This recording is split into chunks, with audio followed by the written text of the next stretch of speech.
Well, hello, everyone. I'm Darren Kagan. I'm the Good News Lady, and I'm just thrilled to bring you another edition of the Good News Lady Show. You know the theme of the show. It's really important to be informed. It's just as important to be inspired. And that is why I'm so excited to bring on today's guest. Boy, does she know all about being informed and inspired. Let me introduce you to Jasmine Crowe. Jasmine, thanks for being on with me today on the Good News Lady Show. Oh, thank you so much for having me, Darren. My biggest challenge today is that we don't have 6 hours to talk to you, because I think with everything you've got going on and all the good you are doing in the world, that I could do exactly that.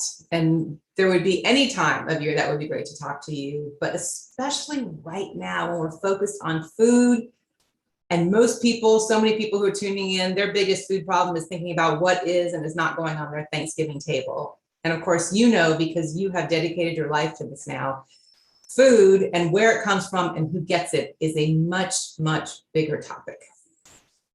You've never said truer words. I think right now it is a huge topic and just a huge point of need, something that we really need to be thinking about as we continue to foster this opportunity for more people to have access to food. It's a really big opportunity and a huge need.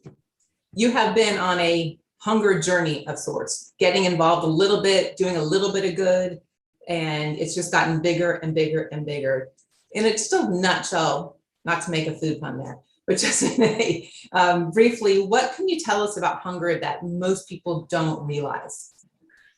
I think that I can share that something that most people don't realize. There are so many things. I don't know if most people know how many children and seniors are experiencing hunger, or the fact that hunger actually has increased since 2020. We're now looking at about 54 million Americans that are struggling. And if you look at the number of potentially people that are not counted in the census, a lot of underlying issues around hunger, there's even more people that are experiencing hunger. And then also, I think even with inflation, I think there's been a lot to be said about President Biden increasing, SNAP benefits for the first time in 30 years. But if you look at that, look how much more expensive groceries are. So even though there's been a benefit increase, there's still a lot of people that are going to struggle because food is so much more expensive. So I think I could talk about hunger all day long, but I think there's a lot of things people don't realize. And your journey to do good started at a place I think a lot of people can relate to. You started volunteering, like, oh, I'll help here, I'll help at this food bank. And it was there that you kind of had some realizations that there's something that's just not working. There are plenty of people who want to do good, but there's something about the system. There are a lot of things about the system right now that are not fixing the problem.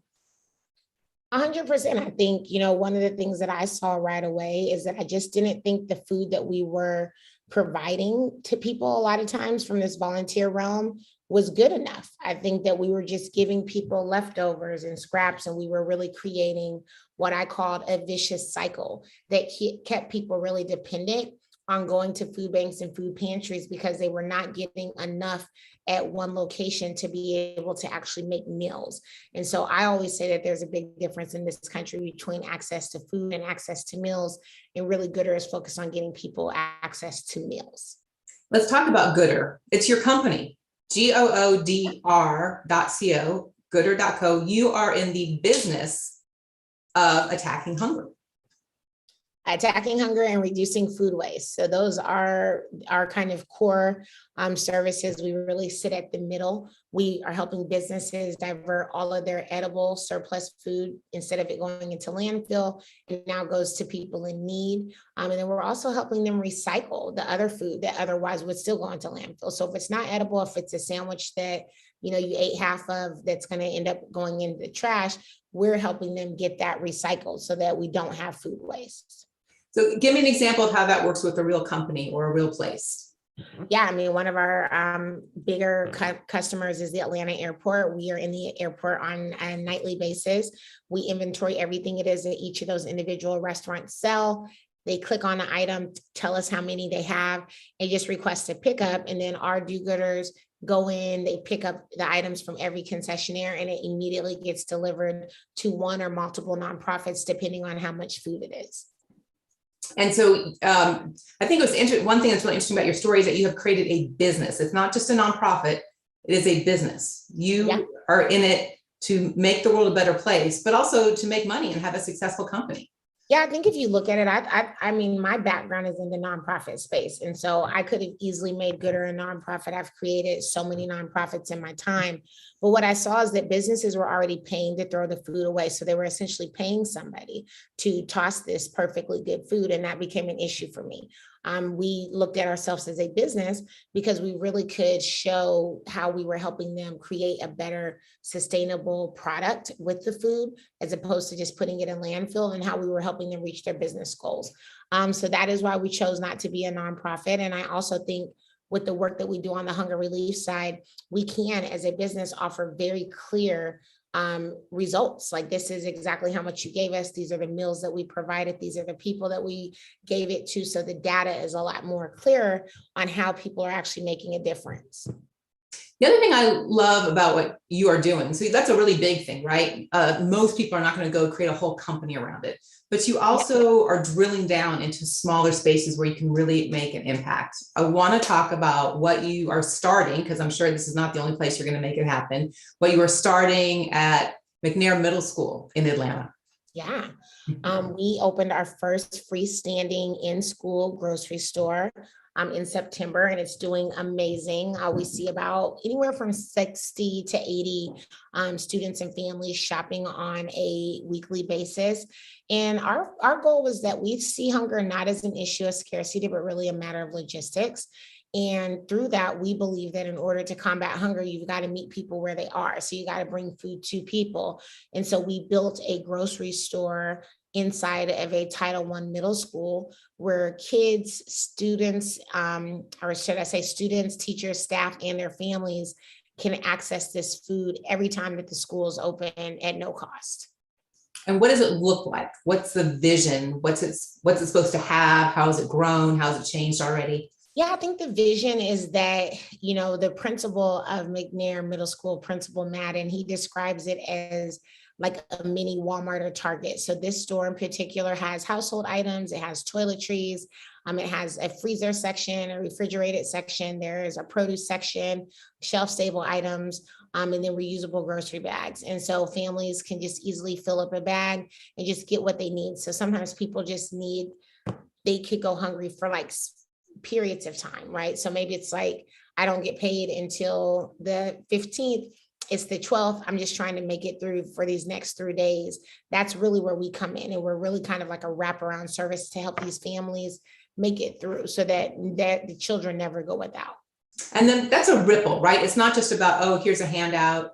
Here's a good thing, just take it. There's really thought that goes into how far this good will go just by providing that service. 100%. We think really, really strategically around the items that we're providing, how far we want the food to go, who do we want to impact, that we also are really, uniquely focused on actually bringing cultural sensitivity items. And then also that we're sensitive to people's dietary needs and restrictions. So this store features vegan items. It features seafood. It features, everything that you could think of, but we're thinking about everybody in that store so that nobody's left behind. What does the partnership with Gunna have to do with this? How did that play in? Yeah, so Gunna is a client of mine. Again, as I mentioned before, I've helped start a lot of nonprofits. I used to have a consultancy where I would help celebrities start and run their nonprofits. So this is a prime example of exactly how that has blossomed. And so he and his team came to me in August and they were wanting to do something for back to school. And I said, let's not do another, backpack giveaway. Let's really create something that is lasting, something that will always be there, that is part of your legacy. And through that, we came up with the idea of building this grocery store. And so that's how it happened. I mean, he really just allowed me to have an idea and a vision, and he supported it. And so his partnership, he funded the grocery store for the first year. So the build out, also the restocking of that grocery store for the first year. And then he has told me personally, he's going to continue to keep it going for many, many years. But what we've also done is we've also built out a toolkit to essentially help the school keep it funded as well. And then with the dream of making it go to other schools as well? Oh yeah, we are already opening another one in a senior home that's going to open in December. We are also opening several more in several schools across the country next year. Another thing, as if the list does not end, because it doesn't, but that I love about your story is it's all good to feel good and want to do good, but you are about data and analytics and technology, and you really want to take that to disrupt this whole attacking hunger scene. Very true. Yeah, I think the thing that we have within our grocery store is we now know exactly how many families are shopping on a weekly basis. We could give them this data back. And yeah, I think data is important. You know, it's one thing to say, hey, can you give us, you know, a donation of $100,000 and then that's it. You know, with GooGooder, we really are going to drive into exactly who this food went to, the families that it impacted. So there's a lot that we really focus on when we think of having this data. And in your free time, you've written a book, a children's book. Of course you have, because do you have like 48 hours in your day? How do you do this? Yeah, I've written a children's book. It's called Everybody Eats. I'm often asked, you know, do I think that I will solve hunger in my lifetime? And as much as I'd like to say like 100%, I'm going to solve it. The truth is, you know, I don't know. This is a problem that affects 1 in 8 people in this country, and it's a big issue. And so what I wanted to do was write a book that would inspire the next generation to kind of pick up the torch and join me on this fight.